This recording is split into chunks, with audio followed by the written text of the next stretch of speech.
একটা খুব আনন্দের বিষয় রজতদাকে আমরা পাই আমাদের বাংলা পক্ষের সাথে, বাংলা পক্ষের বিভিন্ন কাজে। আজকের এই দিনটাতে রজতদার কিছু কথা আমরা শুনতে চাইব।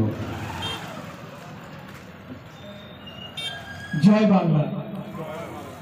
প্রথমেই ৭৮তম প্রজাতন্ত্র দিবসে বাংলা পক্ষ এবং এই এলাকার সমস্ত জনগণকে স্বাধীনতার রক্তিম শুভেচ্ছা। আমরা জানি যে ভারতবর্ষ আজকে একটা কঠিন সময়ের মধ্যে দিয়ে চলেছে এবং পশ্চিমবঙ্গ আরও কঠিন সময়ের মধ্যে দিয়ে চলেছে। আমরা জানি যে রাজা রামমোহন রায় বিদ্যাসাগর যে নারী স্বাধীনতার কথা বলেছিলেন, আজকে সেই নারী স্বাধীনতা একটা বড় প্রশ্ন চিহ্নের মুখে দাঁড়িয়েছে। আমরা চাই যে সেই স্বাধীনতা সংগ্রামীদের দেখানো পথ, সেই মনীষীদের দেখানো পথে যদি ১% আমরা মানতে পারি আমাদের হৃদয় দিয়ে, তাহলে বোধহয় একটা সুন্দর ভারতবর্ষ আবার আমরা গড়ে তুলতে পারবো পরবর্তী প্রজন্মের কাছে।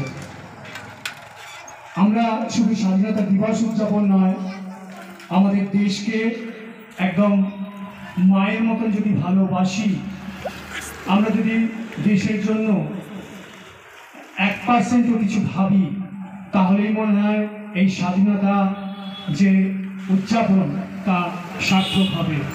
তখন আমরা বলতে পারবো সার্থক জন্ম আমার জন্মেছে এই দেশে। আজকে এই তেরঙ্গার কাছে আমরা যেন শপথ নিই, মানুষের পাশে থাকবো, মানুষের পাশে দাঁড়াবো। মানুষ আজ পাচ্ছে, সুতরাং আমরা যদি এই শপথে শপথে পা মেলাই, তবেই আমাদের আজকের দিনের সার্থকতা। আর বেশি কিছু বলবো না।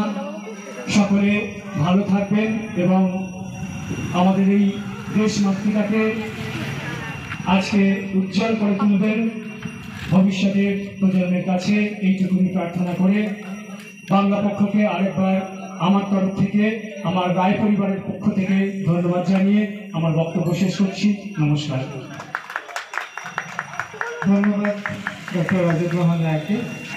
ওনার মতো পরিবারের মানুষকে সামনে পেয়ে আমরা গর্বিত। আমরা স্ত্রীর অগ্নি পরীক্ষা নেওয়া রামের উত্তরসূরি নই, গর্বের সঙ্গে বলতে পারি সতীদাহ প্রথা নিবারণকারী রামমোহনের উত্তরসূরি আমরা। আমি